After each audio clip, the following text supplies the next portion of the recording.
미군이 70년간 숨겨둔 지도가 세상에 공개되었습니다. 이에 백악관에서는 긴급 기자회견을 열었는데요. 기자회견 내내 시종일관 변명하는 듯한 모습만 보입니다. 한국과 관련된 엄청난 비밀이 무엇인지 바로 알아보겠습니다. 안녕하세요. 저는 캐나다 출신의 전쟁사를 연구하는 교수입니다. 하지만 역사 중에서도 잘 알려지지 않은 이야기들을 추적하는 일에 매력을 느껴왔죠. 역사책에 기록되지 않은 이야기들이나 의도적으로 지워진 기억들, 그것들이 제게는 가장 흥미로운 연구 대상이었죠. 지난 10년간은 한국 전쟁을 집중적으로 연구해왔습니다. 차가운 토론토의 겨울, 연구실에 틀어박혀 전쟁 기록을 뒤적이던 그날이 아직도 생생합니다. 그 당시 우연히 발견한 미군의 전시지도 분석 보고서를 펼쳤을 때 느꼈던 이상한 느낌은 결코 잊을 수 없어요. 문서 곳곳에 존재하는 공백과 누락된 페이지들, 그리고 어색하게 이어붙인 듯한 문단들, 연구자로서 직감이 외치고 있었습니다. 이것은 단순한 실수가 아니라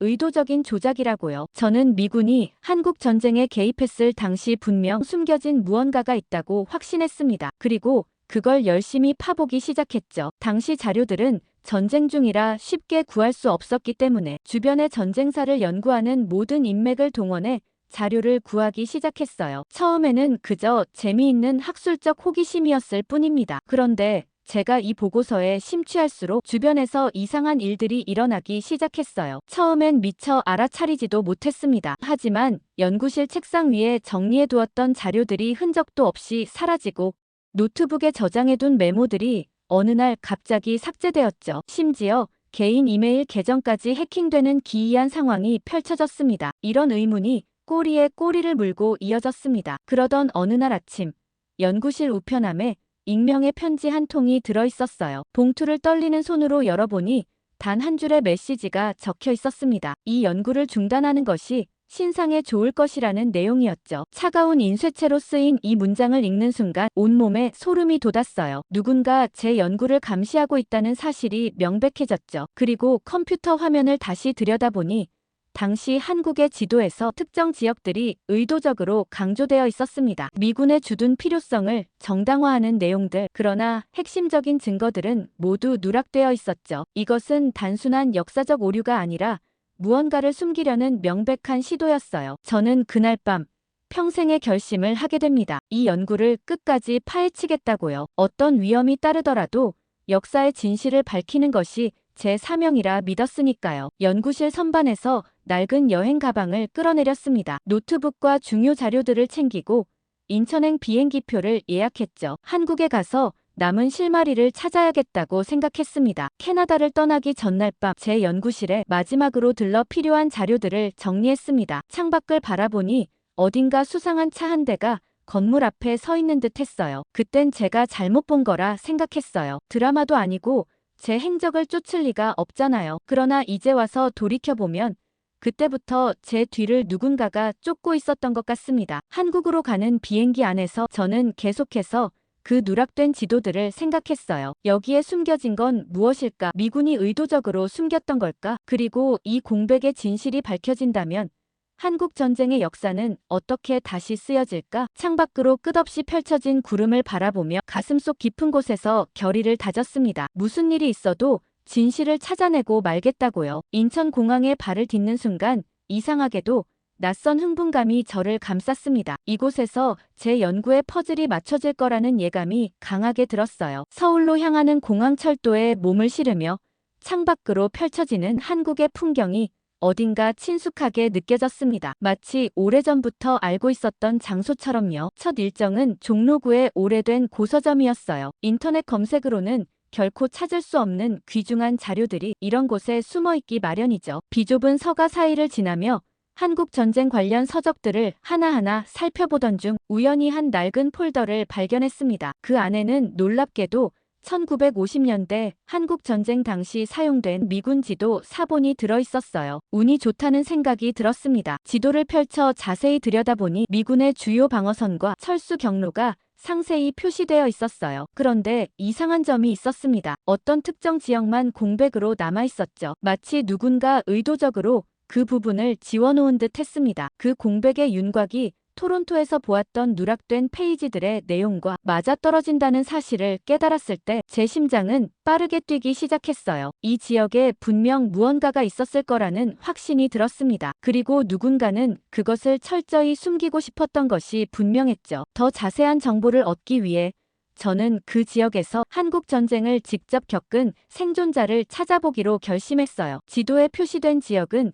경기도 북부의 작은 마을이었습니다. 무모한 도전일지 모르겠지만 다음 날 아침 일찍 저는 그곳으로 향했어요. 마을에 도착하니 예상보다 훨씬 조용하고 한적했습니다. 마치 시간이 멈춘 듯한 느낌이었죠. 마을 어귀의 작은 다방에서 차를 마시며 주민들에게 이것저것 물어보던 중 한 노인에 대한 이야기를 듣게 되었어요. 마을에서 유일하게 그날의 참상을 직접 목격하고 살아남은 분이라는 이야기였습니다. 노인의 집은 마을 외곽에 위치해 있었어요. 낡은 기와 지붕의 작은 한옥이었죠. 조심스럽게 대문을 두드리자 굽은 허리를 한 노인이 문을 열어주셨습니다. 박노인의 주름진 얼굴에는 말로 표현할 수 없는 깊은 슬픔과 연륜이 새겨져 있었어요. 박노인은 제가 미국에서 왔는지 물으셨고 저는 캐나다에서 왔다고 설명했습니다. 하지만 박노인의 눈빛은 이미 저를 외국인으로 단정 짓고 있었어요. 제 연구에 대해 간략히 설명하자 박노인은 잠시 침묵하더니 마당 한켠의 평상으로 저를 안내했습니다. 박노인은 미군이 처음에는 마을을 지켜주겠다고 약속했다는 이야기를 시작했어요. 박노인의 목소리에는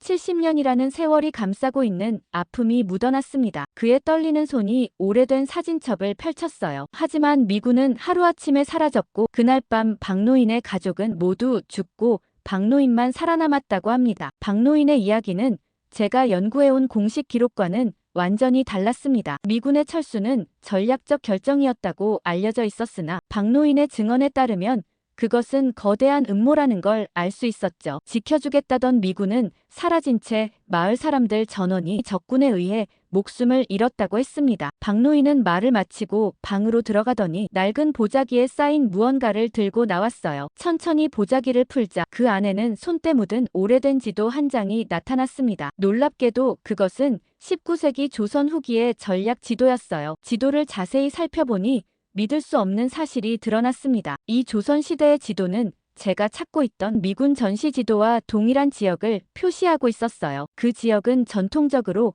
한국의 지정학적 요충지였으며 조선 후기 때부터 중요한 군사적 가치를 지닌 곳이었습니다. 그런데 한국 전쟁 이후 이 지역은 역사적으로 거의 언급되지 않았으며 미군이 후퇴한 이후 완전히 전략적 의미를 잃은 것으로 기록되어 있었어요. 그 순간 직감적으로 깨달았습니다. 미군은 일부 지역을 의도적으로 포기하고 그것을 통해 전쟁 후 주한미군 주둔의 명분을 만들었던 게 아닐까 하는 생각이 들었죠. 이 생각이 머릿속을 스치자 온몸에 전율이 흘렀습니다. 이것은 단순한 역사적 오류나 우연이 아니었어요. 의도적인 역사 조작이었죠. 박노인은 눈을 감고 깊은 한숨을 내쉬었습니다. 그는 오랫동안 이 지도를 숨겨왔으며 이제는 누군가가 이 사실을 밝혀줬으면 한다고 말씀하셨어요. 본인에겐 시간이 많지 않다고 했죠. 박노인의 주름진 손이 지도를 제게 건넸고 그의 눈에는 간절함이 담겨 있었습니다. 지도를 받아든 제 손이 떨렸어요. 이것은 단순한 연구자료가 아니었습니다. 정체성을 바꿀 수 있는 열쇠였죠. 그리고 이제 그 열쇠는 제 손에 쥐어져 있었습니다. 박노인과 작별 인사를 나누며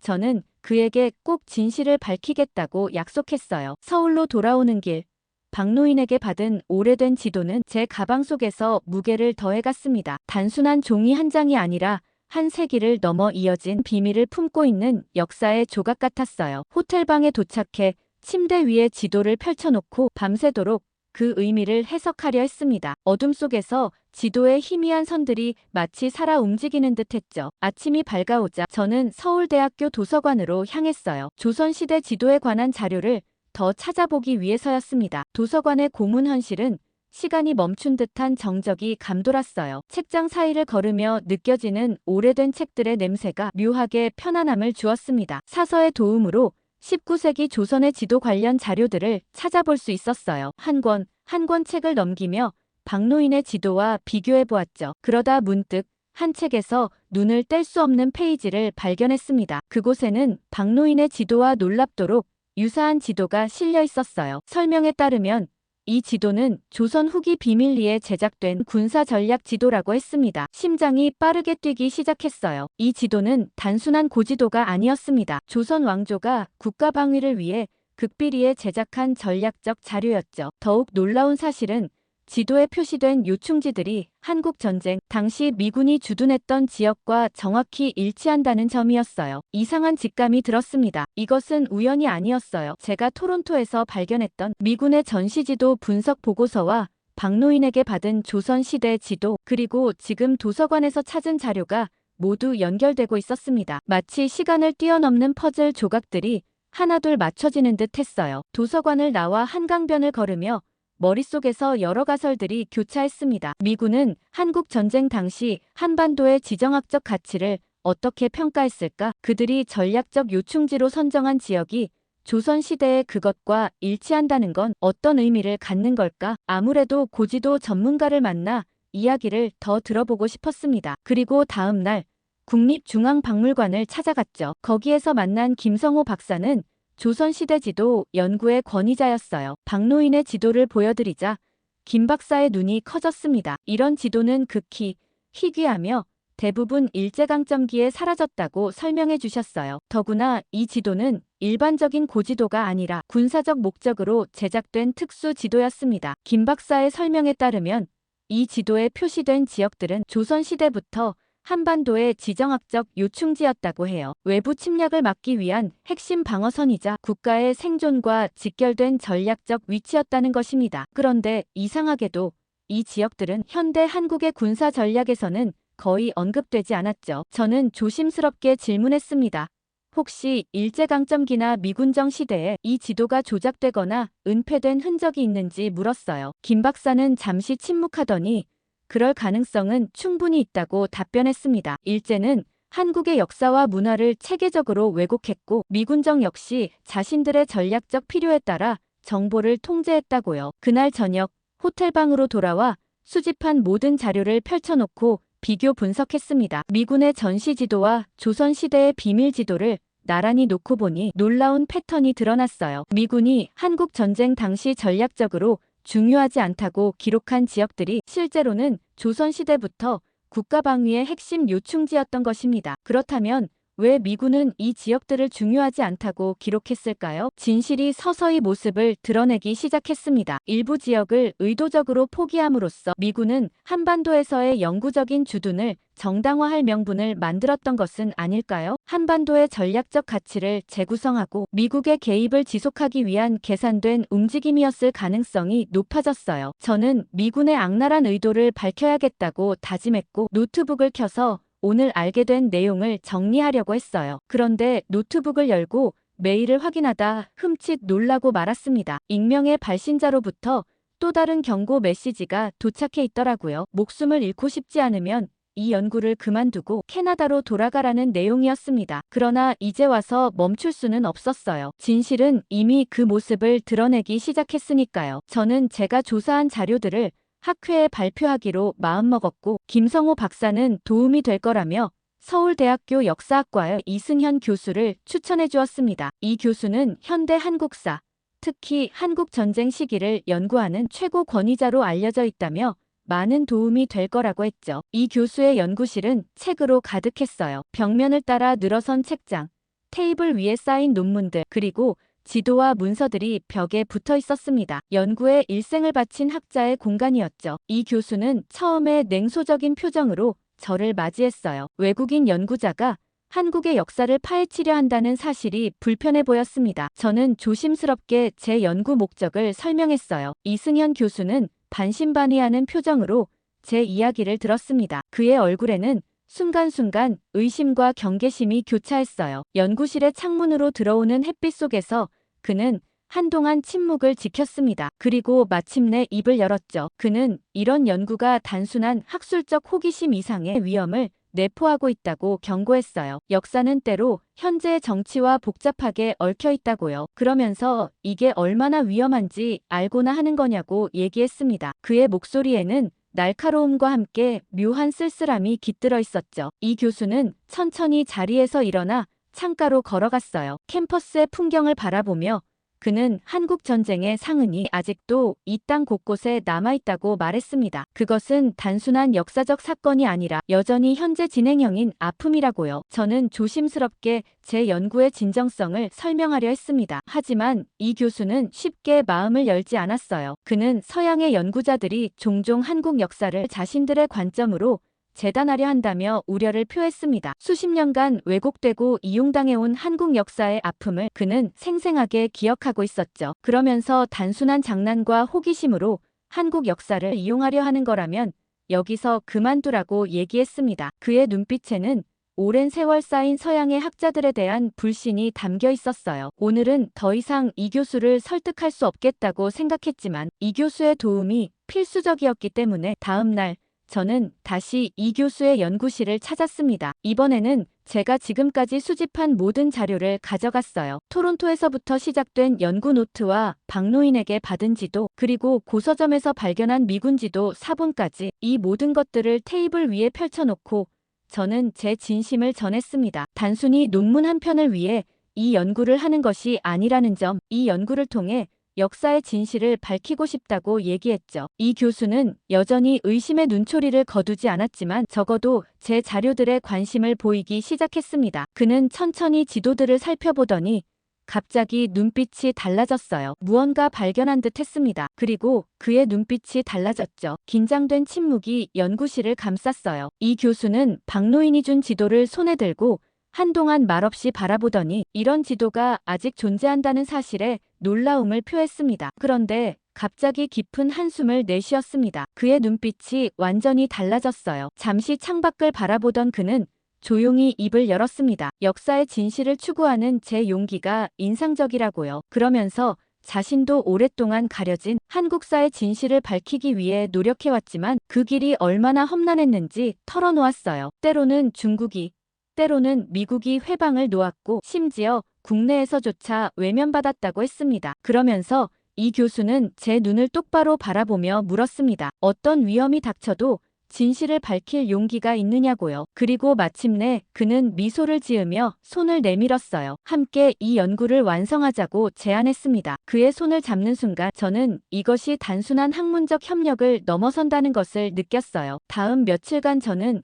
이 교수의 도움을 받아 미국 국립문서보관소에서 디지털화된 한국 전쟁 관련 문서들을 살펴보았어요. 수천 페이지의 문서를 검토하는 지루한 작업이었지만 진실에 다가가고 있다는 확신이 저를 지탱해 주었습니다. 그러던 중 우연히 발견한 한 문서가 모든 것을 바꾸었죠. 한반도 전략 수정안이라는 제목의 그 문서는 1950년대 초 작성된 것이었어요. 문서를 자세히 읽어 내려가는 동안 등줄기로 한기가 흘렀습니다. 그 안에는 충격적인 내용이 담겨 있었어요. 전후 한국의 군사적 필요성을 유지하기 위해 특정 지역을 전략적으로 포기할 것이라는 문구가 명확히 적혀 있었습니다. 이것은 제 가설을 뒷받침하는 결정적인 증거였어요. 이 문서를 이 교수에게 보여드리자 그의 표정이 굳어졌습니다. 처음에는 믿기 힘들다는 듯 고개를 저었지만 문서의 진위를 확인하고 나서는 깊은 한숨을 내쉬었어요. 이 교수의 눈에서 분노의 불꽃이 일었습니다. 그것은 학자로서의 분노를 넘어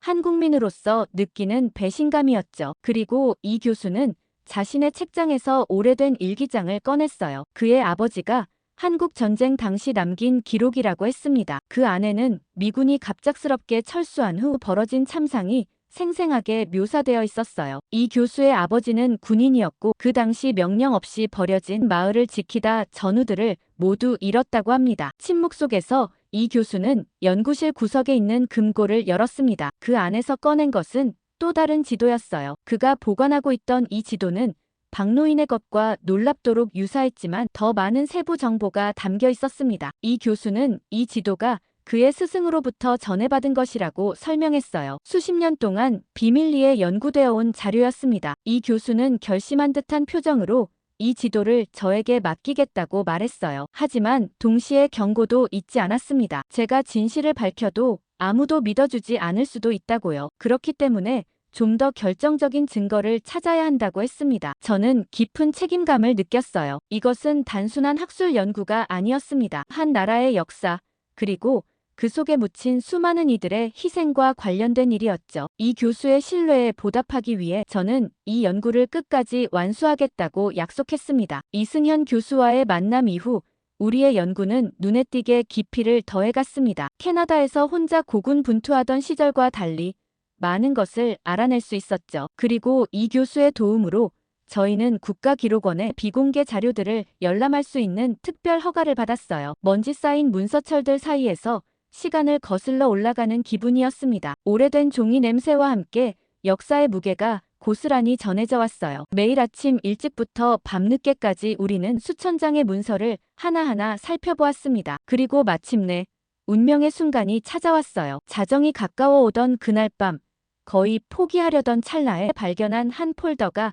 모든 것을 바꾸어 놓았습니다. 이름도 없는 이 문서철은 일반적인 군사 기록과는 확연히 달랐어요. 첫 페이지부터 이례적인 경고문이 눈에 띄었습니다. 이 문서는 최고 기밀로 분류되며 승인된 소수의 인원만 열람할 수 있다는 내용이었죠. 심장이 빠르게 뛰기 시작했어요. 손끝에 떨림을 억누르며 한 장 한 장 넘기는 동안 충격적인 내용들이 펼쳐졌습니다. 거기엔 한국 전쟁 이후 미국의 영향력을 지속하기 위해 한국의 지정학적 정보를 의도적으로 조작했다는 기록이 있었습니다. 그들은 한반도의 전략적 중요성을 재구성하여 영구적인 미군 주둔의 정당성을 확보하려 했던 것이었어요. 전시 지도와 조선 후기 지도는 이 계획의 핵심 열쇠였죠. 문서의 마지막 페이지에는 한 장의 메모가 첨부되어 있었어요. 이 정보는 영구히 기밀로 유지되어야 한다. 한반도의 미래 안보 전략에 있어 핵심적인 가치를 지니므로 이 메모에는 당시 주한미군 최고 사령관의 서명이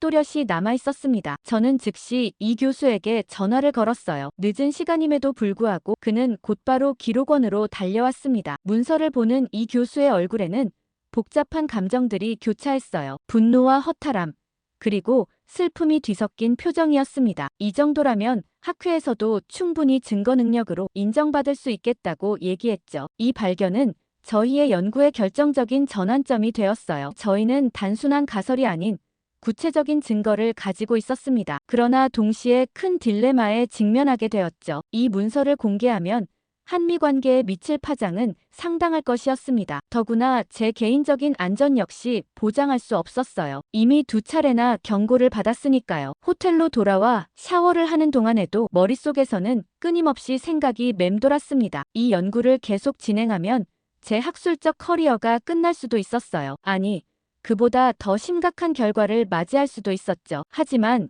이 진실을 밝히지 않으면 한국의 역사는 영원히 조작된 상태로 남을 것이었습니다. 다음 날 아침, 저는 이 교수와 다시 만났습니다. 그를 위한 차를 준비하며 어젯밤 내린 결정을 전했어요. 이 연구를 계속하겠다고요. 이 교수의 눈에 잠시 걱정의 빛이 스쳤지만 곧 그는 고개를 끄덕였습니다. 그도 같은 결심을 했다고요. 저희는 발견한 문서들을 안전하게 보관할 방법을 논의했어요. 이 교수는 신뢰할 수 있는 법률 전문가를 소개해 주었습니다. 만약 저희에게 무슨 일이 생기더라도 이 자료들이 적절한 경로를 통해 공개될 수 있도록 조치를 취해 두었어요. 그날 오후 저희는 박노인을 다시 찾아갔습니다. 그에게 발견한 사실을 전하는 것이 옳다고 생각했기 때문이었어요. 박노인의 마당에 도착했을 때 그는 마치 저희를 기다리고 있었던 듯 평상에 앉아 있었습니다. 노을빛이 그의 주름진 얼굴을 따스하게 비추고 있었어요. 저희의 발견을 듣고 박노인의 눈에 맑은 눈물이 고였습니다. 그는 떨리는 손으로 제 손을 꼭 잡으며 말했어요. 70년 동안 기다려온 순간이라고요. 비로소 그의 가족과 마을 사람들의 희생이 의미를 갖게 되었다고 했습니다. 이 순간 저는 제가 단순한 역사학자가 아니라 잊혀진 이들의 목소리를 되살리는 매개체라는 것을 깨달았어요. 이것은 단순한 학술 연구가 아니라 한민족의 기억과 정체성을 복원하는 일이었습니다. 그 책임감이 가슴 깊이 파고들었어요. 그날 밤 저는 발견한 기밀 문서의 내용을 바탕으로 연구 논문의 초안을 작성하고 있었어요. 노트북 화면을 응시하며 깊은 생각에 잠겨 있을 때 갑작스러운 노크 소리가 저를 현실로 끌어당겼어요. 시계를 보니 자정이 훌쩍 넘은 시간이었습니다. 문을 열자 호텔 직원으로 보이는 젊은 남성이 서 있었어요. 그는 제게 급한 메시지가 도착했다며 봉투 하나를 건넸습니다. 낯선 봉투를 받아들고 문을 닫은 후 저는 잠시 그것을 바라보았습니다. 발신인 표시가 없는 하얀 봉투였어요. 봉투를 뜯자 안에는 간결한 메시지가 적힌 카드 한 장이 들어있었습니다. 내일 오전 10시 남산공원 벤치에서 당신의 안전을 위해서. 서명은 없었어요. 순간 등골이 오싹해졌습니다. 누군가 제 연구를 감시하고 있다는 사실은 알고 있었지만 이렇게 직접적인 접촉을 시도할 줄은 몰랐어요. 밤새 잠을 이루지 못했습니다. 그 메시지의 의도는 무엇일까? 위협일까? 아니면 도움의 손길일까? 창밖으로 보이는 서울의 야경은 평화로웠지만 제 마음은 폭풍우 속에 있었어요. 이승현 교수에게 전화해야 할지 아니면 이 만남을 피해야 할지 고민했습니다. 결국 저는 진실을 직면하기로 결심했어요. 역사의 수수께끼에 이미 깊이 들어선 지금 뒤로 물러설 수는 없었으니까요. 다음 날 아침 이른 안개가 남산을 감싸고 있었습니다. 공원으로 향하는 길 주변을 살피며 조심스럽게 걸음을 옮겼어요. 약속된 벤치에 도착했을 때 이미 한 남성이 앉아 있었습니다. 중년의 서양 남자는 단정한 차림새였지만 그의 날카로운 눈빛에서 특별한 훈련을 받은 사람임을 직감할 수 있었어요. 그는 저를 보자마자 눈짓으로 옆자리를 가리켰습니다. 조심스럽게 그 옆에 앉자 그는 주변을 한번 살핀 후 자신을 소개했어요. 미국 정보기관 소속이라고 했습니다. 그의 목소리는 낮고 차분했지만 그 안에 담긴 단호함은 명백했어요. 그는 바로 본론으로 들어갔습니다. 제 연구를 즉시 중단하라는 것이었죠. 이 연구는 단순한 역사적 탐구를 넘어 국가 안보와 직결된 문제라고 그는 강조했어요. 전후 70년간 유지되어 온 한반도의 안보 구도가 흔들릴 수 있다는 설명이었습니다. 그러면서 그는 저에게 경고했어요. 이 연구를 계속하면 제 커리어뿐만 아니라 제 인생도 위험해질 수 있다고요. 안개 속에서 희미하게 보이는 서울 도심의 풍경을 바라보며 저는 깊은 숨을 들이마셨습니다. 그리고 그는 이게 마지막 경고라고 얘기했죠. 그러면서 때로는 침묵이 더 나을 때가 있다고 덧붙였습니다. 그가 안개 속으로 사라진 후 저는 한동안 그 자리에 앉아 있었어요. 가을바람이 차갑게 뺨을 스쳤습니다. 그의 마지막 말이 계속해서 머릿속을 맴돌았어요. 호텔에 도착해 이승현 교수에게 즉시 전화했어요. 모든 상황을 설명하고 우리의 연구 결과를 공개할 시기가 왔다고 말했습니다. 그날 밤 이 교수와 함께 최종 연구 보고서를 완성했어요. 모든 증거와 모든 문서 그리고 우리가 발견한 모든 진실을 담았습니다. 밤새 작업을 마치고 아침이 밝아올 무렵 우리는 서로를 바라보며 묵묵히 고개를 끄덕였어요. 이제 세상은 한국 전쟁의 또 다른 측면을 마주할 준비가 되어 있었습니다. 그리고 이승현 교수의 도움으로 한국역사학회에서 주최한 국제 컨퍼런스가 열리는 날 너무 긴장한 탓인지 밤새 한숨도 자지 못했습니다. 강연장에 들어서니 예상보다 많은 사람들로 가득 찼더군요. 학자들과 언론인들, 그리고 역사에 관심 있는 일반 시민들까지 모두의 눈빛에서 진실을 향한 갈망이 느껴졌습니다. 자리에 앉아 마지막으로 발표 자료를 점검하면서 지난 몇 개월간의 여정이 주마등처럼 스쳐 지나갔어요. 토론토의 연구실에서 시작된 작은 의문이 이제는 한국 현대사의 중요한 수수께끼를 풀어가는 열쇠가 되었다는 사실이 놀라웠습니다. 무대에 오르기 전 객석 뒤편에서 이승현 교수와 마주쳤어요. 그의 눈빛에는 걱정과 결의가 함께 담겨 있었죠. 깊은 숨을 들이마시고 저는 발표를 시작했어요. 첫 슬라이드에는 박노인에게서 받은 19세기 조선의 지도와 미군의 전시 지도가 나란히 배치되어 있었습니다. 두 지도를 연결하는 빨간 선들이 한반도에 숨겨진 역사를 드러내고 있었죠. 발표의 핵심에 이르렀을 때 저는 미군이 한반도에서의 미군 주둔을 정당화하기 위한 전략적 계산 하에 수많은 민간인들을 포기했다고 밝혔어요. 청중석에서 놀라움의 작은 한숨들이 들렸습니다. 강연이 끝나자 청중석은 숨막히는 침묵에 잠겼습니다. 그러나 곧 한 사람, 두 사람 천천히 박수가 시작되더니 어느새 뜨거운 박수갈채가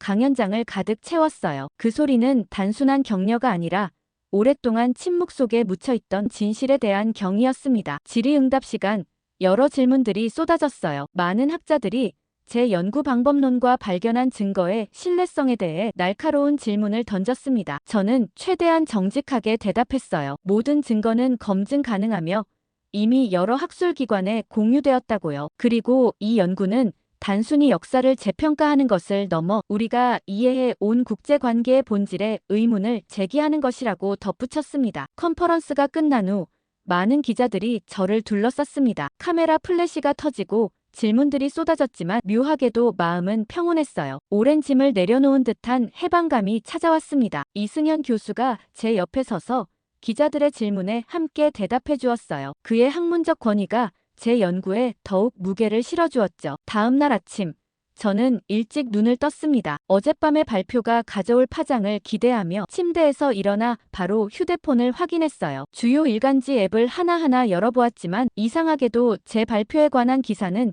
전혀 찾을 수 없었습니다. 텔레비전을 켜고 뉴스 채널을 돌려보았지만 역시 마찬가지였어요. 마치 어제의 일이 발생하지 않았던 것처럼 모든 언론은 침묵하고 있었습니다. 답답한 마음에 컨퍼런스 당시 인터뷰했던 한 기자에게 연락을 취했습니다. 그 기자는 조심스럽게 상황을 설명했습니다. 모든 언론사에 미국 국정원으로부터의 압력이 있었다고요. 제 연구 내용에 대한 보도에 엠바고가 걸렸다는 것입니다. 심지어 인터뷰 영상과 사진마저 모두 압수당했다고 했어요. 그의 목소리는 작았지만 그 안에 담긴 분노와 좌절감은 또렷이 전해졌습니다. 카페를 나서며 저는 깊은 좌절감에 휩싸였어요. 그토록 확신에 찬 순간이 이렇게 허무하게 끝날 수는 없다는 생각이 들었습니다. 남산공원으로 발길을 옮겨 한참을 걸었어요. 가을바람이 머리카락을 흐트리는 동안 머릿속에서는 수많은 생각들이 교차했습니다. 결국 한 가지 결심을 내렸어요. 이 진실은 반드시 세상에 알려져야 한다고요. 진실을 알리는 길은 결코 쉽지 않겠지만 시간이 걸리더라도 이 내용을 널리 알리려고 합니다. 충격적인 일이 벌어졌습니다. 미국의 어느 여성이 쓴 글이 폭발적인 관심을 받고 있습니다. 이 글을 보고 다른 미국인들까지 한국 가겠다고 결심했다며 미친 듯한 반응을 불러일으키고 있습니다. 시작 전 구독과 좋아요 꼭 눌러주세요. 안녕하세요. 저는 미국 버지니아주의 조용한 교외 도시에서 태어난 레이나라고 해요. 지금은 한국에 살고 있죠. 사실 학창 시절에 저는 한국 문화와는 전혀 관련이 없는 삶을 살았습니다. 당시 미국에서는 한국에 대한 정보가 매우 제한적이었고 대부분의 사람들은 아시아 하면 일본이나 중국을 먼저 떠올렸죠. 저희 학교에서도 일본 애니메이션이나 중국 무술 영화는 인기가 있었지만 한국 문화는 거의 알려지지 않았습니다. 뉴스에서도 한국은 간혹 정치적인 이슈로만 언급될 뿐이었고 문화적인 면에서는 거의 다뤄지지 않았어요. 친구들 중에는 일본어를 배우거나 중국어를 공부하는 학생들이 있었지만 한국어를 배우는 사람은 단 한 명도 없었습니다. 그런 환경에서 자란 저에게 한국은 그저 지도에서나 볼 수 있는 먼 나라일 뿐이었죠. 그러던 어느 날 우리 학교에 예상치 못한 변화가 찾아왔습니다. 3월의 꽃샘 추위가 한창이던 날 담임 선생님께서 새로운 전학생을 소개한다고 하셨죠. 그때만 해도 저는 그날이 제 인생의 전환점이 될 줄은 전혀 몰랐습니다. 교실 앞문이 열리고 들어온 전학생은 첫 순간부터 모두의 시선을 사로잡았어요. 키가 크고 늘씬한 체형에 단정하게 묶은 긴 생머리, 그리고 무엇보다 자신감 넘치는 미소가 인상적이었습니다. 대부분의 전학생들이 그렇듯 어색하고 긴장한 모습일 거라고 예상했었는데 그 친구는 전혀 달랐죠. 예나라고 자신을 소개한 그 친구는 첫날부터 학교의 중심이 되었습니다. 쉬는 시간만 되면 여러 친구들이 예나 주변으로 모여들었고 수업 시간에도 적극적으로 발표하며 선생님들의 관심을 받았죠. 체육 시간에는 배구를 너무나 잘해서 체육 선생님께서 교내 배구팀에 들어올 것을 제안하기도 했습니다. 점심시간이면 항상 밝은 웃음소리가 들리는 곳에 예나가 있었고 예나의 주변에는 늘 사람들이 모여 있었어요. 예나의 자연스러운 친화력은 정말 놀라웠습니다. 영어도 완벽하게 구사했고 미국 문화에 대한 이해도도 높았죠. 나중에 알게 된 사실이지만 예나는 어린 시절 캐나다에서 몇 년간 생활했다고 합니다. 그래서인지 문화적 차이를 자연스럽게 받아들이고 소화하는 능력이 뛰어났습니다. 사실 저는 꽤 내성적인 성격이라 새로운 사람들과 어울리는 것을 어려워했어요. 하지만 예나는 그런 저에게도 자연스럽게 다가왔습니다. 점심시간에 우연히 같은 테이블에 앉게 되었을 때도 전혀 어색함 없이 대화를 이끌어갔죠. 처음에는 그저 평범한 학교 생활의 한 장면이라고만 생각했지만 지금 생각해보면 그때부터 저의 변화가 시작된 것 같습니다. 우리는 생각보다 빠르게 가까워졌습니다. 예나에게서는 특별한 매력이 있었는데 그것은 바로 자신의 문화에 대한 자부심이었죠. 한국의 음식, 음악, 전통에 대해 이야기할 때면 예나의 눈빛이 반짝였고 목소리에는 자부심이 가득했습니다. 미국에서는 흔히 볼 수 없는 모습이었죠. 대부분의 미국 학생들은 자국 문화에 대해 특별한 관심을 보이지 않았고, 다른 나라에서 온 학생들도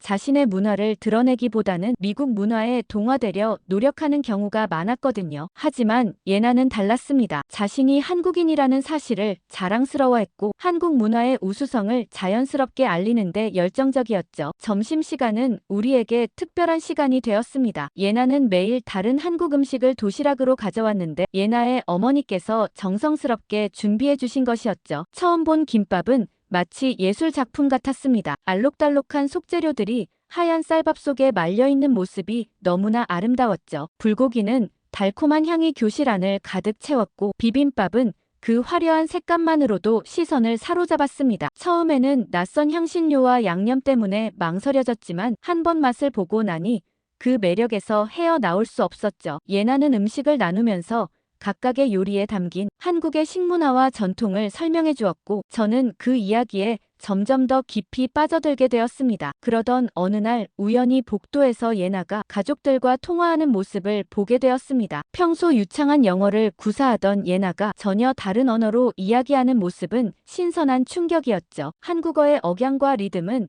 제가 알고 있던 어떤 언어와도 달랐습니다. 영어의 강세나 스페인어의 울림과는 또 다른 독특하면서도 부드러운 흐름이 있었죠. 때로는 날카롭게, 때로는 부드럽게 변화하는 어조는 마치 음악을 듣는 것 같았습니다. 그 순간 저는 이 언어를 배우고 싶다는 강한 충동을 느꼈습니다. 단순한 호기심을 넘어서 이 언어를 통해 새로운 세상을 볼 수 있을 것 같다는 직감이 들었죠. 용기를 내어 예나에게 한국어를 가르쳐달라고 부탁했을 때 예나의 반응은 제 예상을 뛰어넘었습니다. 환한 미소와 함께 정말 좋은 생각이라고 말하며 즉시 한국어 학습 계획을 세우기 시작했죠. 예나의 열정적인 모습에서 저는 다시 한번 한국 문화에 대한 예나의 자부심을 느낄 수 있었습니다. 그렇게 저는 한글을 배우기 시작했고, 한국어를 배우면서 예상치 못한 일들이 많았어요. 처음에는 단순히 예나와 더 깊이 소통하고 싶어서 시작했지만 점점 언어의 매력에 빠져들었죠. 한글을 처음 봤을 때는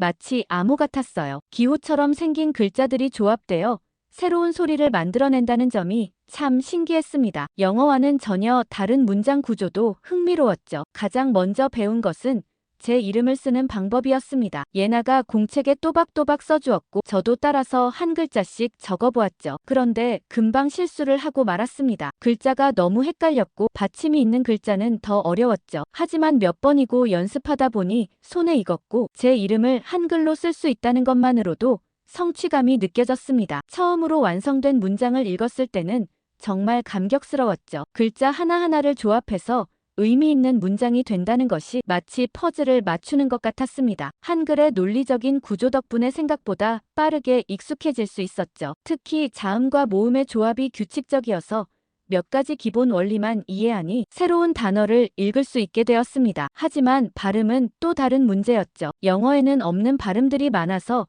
처음에는 따라하는 게 쉽지 않았습니다. 특히 된소리의 차이를 구분하는 것이 어려웠죠. 예나가 직접 발음을 들려주며 차이를 설명해 주었는데, 들을 때는 알 것 같다가도 막상 따라하면 같은 소리로 들렸습니다. 아와 어의 미묘한 차이도 어려웠죠. 미국에서는 이렇게 섬세한 발음 차이를 신경 쓸 일이 없었으니까요. 하지만 한국어를 배우면서 문화를 이해하는 재미도 컸습니다. 예를 들면 한국어에는 존댓말과 반말이 있어서 상대방과의 관계에 따라 말하는 방식이 달라진다는 점이 흥미로웠죠. 영어에는 없는 개념이라 처음에는 헷갈렸지만 점점 이 차이가 얼마나 중요한지를 깨닫게 되었습니다. 예의가 중요한 문화라는 것이 언어에도 그대로 반영되어 있다는 사실이 매우 인상적이었죠. 부모님은 처음에는 별다른 관심을 보이지 않으셨습니다. 제가 새로운 취미를 가지는 정도로 생각하셨던 것 같죠. 하지만 제가 한국어 문장을 읽고 예나와 간단한 대화를 나누는 모습을 보시고는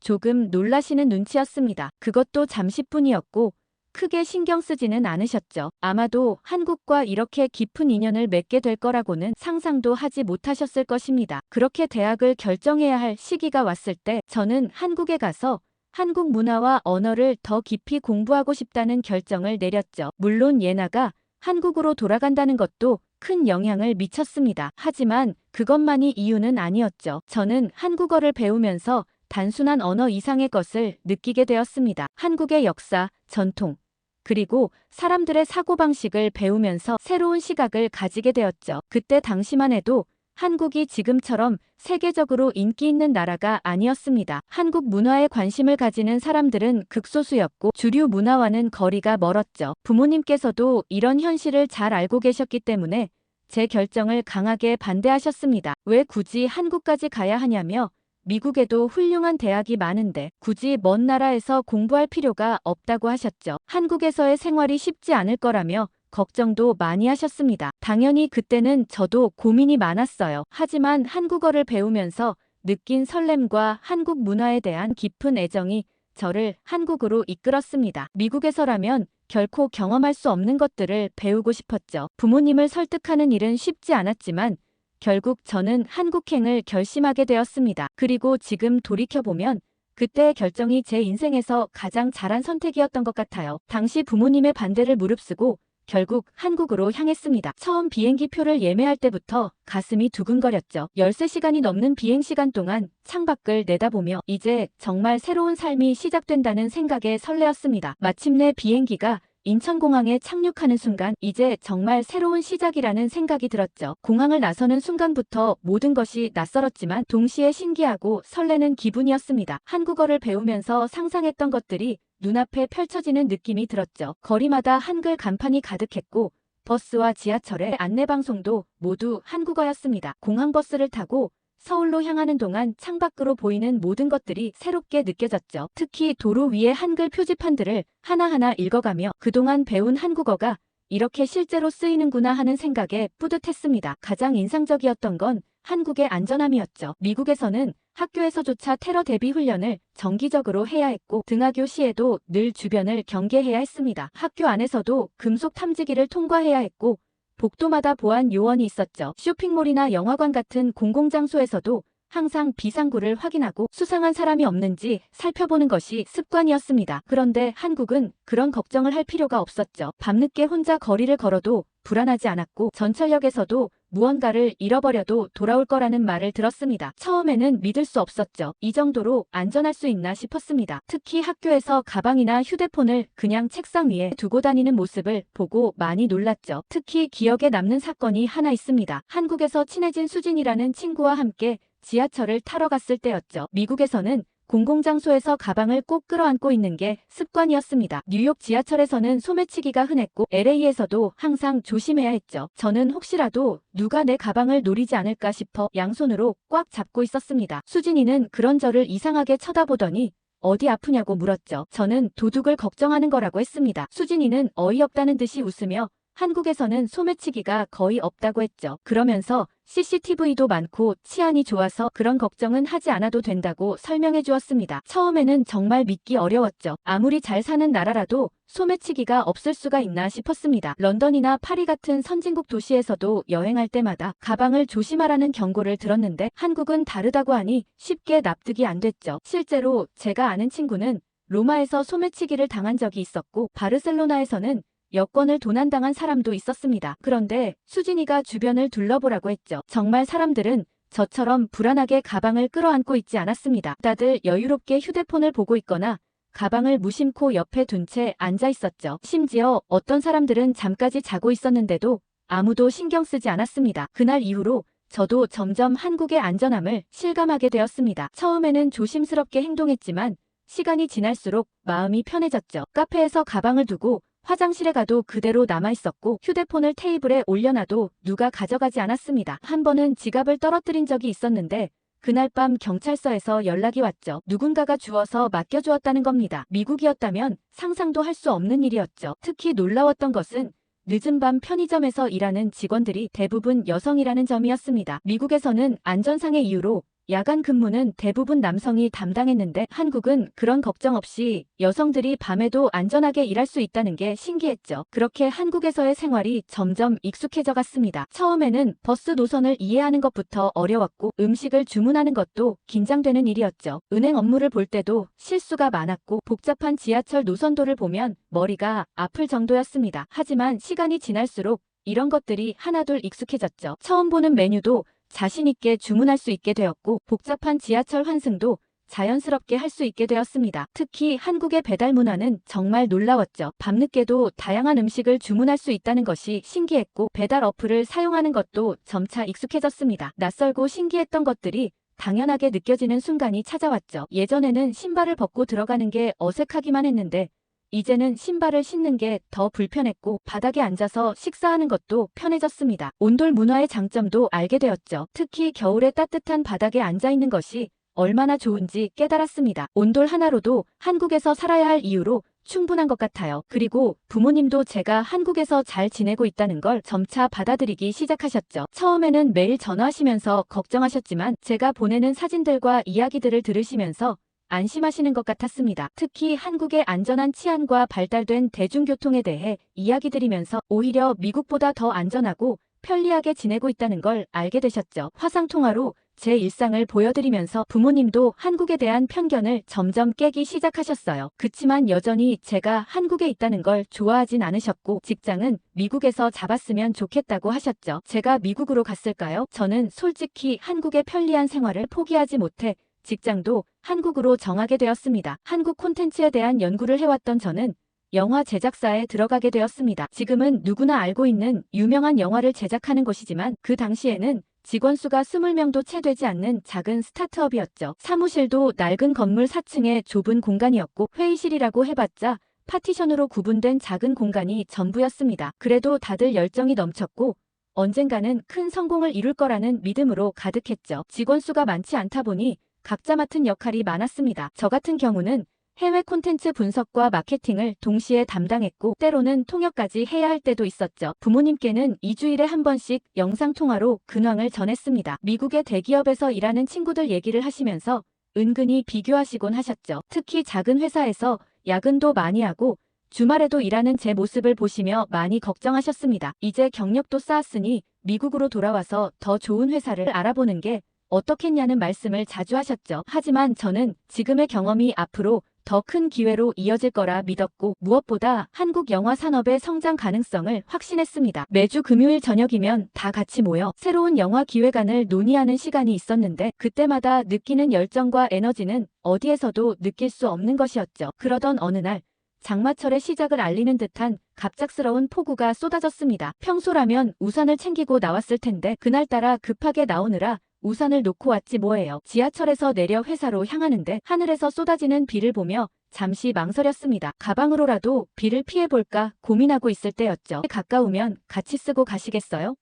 라는 차분한 목소리가 들렸습니다. 평소 같았으면 정중히 사양했겠지만 비가 너무 많이 내려서 저도 모르게 고개를 끄덕였죠. 고개를 들어보니 180은 될 법한 키에 단정한 셔츠 차림의 남자가 서 있었습니다. 검은색 우산 아래로 잠시 정적이 흘렀지만 이상하게도 어색하지 않았죠. 회사가 가까워졌을 때 그는 어디로 가면 되냐고 물었고 저는 회사 이름을 말했습니다. 그러자 그의 눈빛이 살짝 변했고 입가에 미소가 번졌죠. 당시에는 그저 우리 회사를 아는 사람인가 보다 생각했습니다. 회사 입구에 도착해서 감사하다며 인사를 건네자 그는 고개를 살짝 숙이며 조심히 들어가세요라고 말했죠. 엘리베이터를 타고 올라가는 동안 그의 단정한 모습이 자꾸 떠올랐습니다. 고맙다는 걸 핑계로 전화번호라도 물어볼까 했지만 이내 잊었습니다. 그날 오후 회사는 분주한 분위기였습니다. 사무실 곳곳에서 수근거리는 소리가 들렸고 다들 초조한 듯 했죠. 옆자리에 수연 씨가 새로운 팀장님이 오시는데 사장님 아들이라고 귀띔해 주었습니다. 미국 USC에서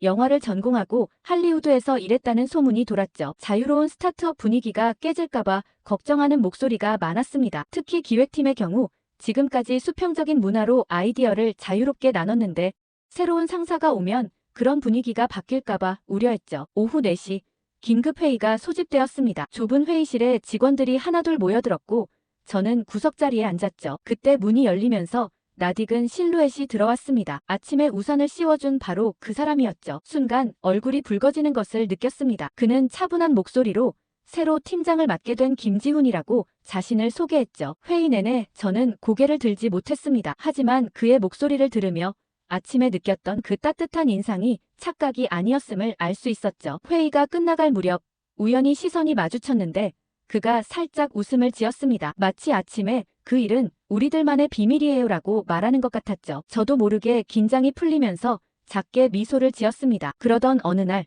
프로젝트 일정이 빡빡해져서 다들 밤늦게까지 회사에 남아 일하게 되었어요. 저도 서류 작업을 하며 정신없이 시간을 보내고 있었죠. 그런데 지훈 씨가 커피 한 잔을 조용히 제 책상에 놓고 갔어요. 저는 감사하다는 의미로 고개를 살짝 끄덕였고 그는 가볍게 웃으며 돌아갔어요. 그 작은 배려가 유독 마음에 남았어요. 그 이후로도 가끔씩 함께 점심을 먹거나 프로젝트 아이디어를 논의하면서 점점 가까워졌어요. 회사 일로 바쁘다 보니 사적으로 시간을 보낼 기회는 많지 않았지만 가끔씩 서로의 관심사나 취미에 대해 이야기할 때마다 뜻밖의 공통점을 발견하기도 했어요. 영화에 대한 열정이 비슷했고 서로 배우고 싶은 점도 많았어요. 그러던 중 큰 프로젝트를 맡게 되면서 함께 출장도 가게 되었어요. 준비할 것도 많고 긴장되는 순간도 많았지만 지훈 씨와 함께 일하면서 점점 팀워크가 잘 맞아갔어요. 서로 믿고 의지할 수 있다는 느낌이 들었죠. 그러다 보니 자연스럽게 회사 밖에서도 서로를 신경 쓰게 되었어요. 지훈 씨와 함께 일하면서